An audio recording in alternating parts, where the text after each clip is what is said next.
الحمد لله رب العالمين والصلاة والسلام على سيد المرسلين أما بعد فأعوذ بالله من الشيطان الرجيم بسم الله الرحمن الرحيم الصلاة والسلام عليك يا رسول الله وعلى آلك وصحابك يا حبيب الله الصلاة والسلام عليك يا نبي الله وعلى آلك وصحابك يا نور الله. فرمان مصطفیٰ صلی اللہ تعالیٰ علیہ وآلہ وسلم، جو مجھ پر 10 مرتبہ صبح اور 10 مرتبہ شام درود پاک پڑھے اسے قیامت کے دن میری شفاعت ملے گی. صلو علی الحبیب صلی اللہ تعالیٰ علی محمد صلی اللہ علیہ وآلہ وسلم.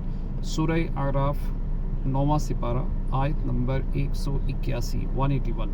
اللہ رب العزت کا فرمان ہے وَمِمَّنْ خَلَقْنَا أُمَّةً، اور ہمارے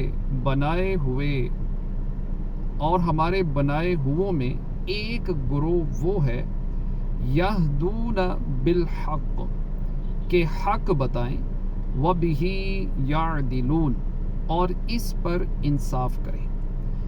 یہ گروہ اہل حق علماء اور ہادیان دین کا ہے.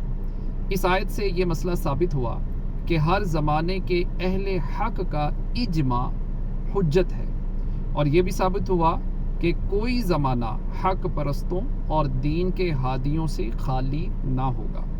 جیسا کہ حدیث شریف میں ہے، حضرت ثوبان رضی اللہ تعالیٰ عنہ سے روایت ہے، تاجدار رسالت صلی اللہ تعالیٰ علیہ وآلہ وسلم نے ارشاد فرمایا، میری امت کا ایک گروہ تا قیامت دین حق پر قائم رہے گا، اس کو کسی کی عداوت و مخالفت ضرر نہ پہنچا سکے گی.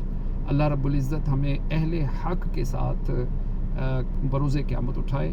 آمین بجاہ خاتم النبیین صلی اللہ علیہ وآلہ وسلم اجمعین. صلو علی الحبیب صلی اللہ علیہ وسلم.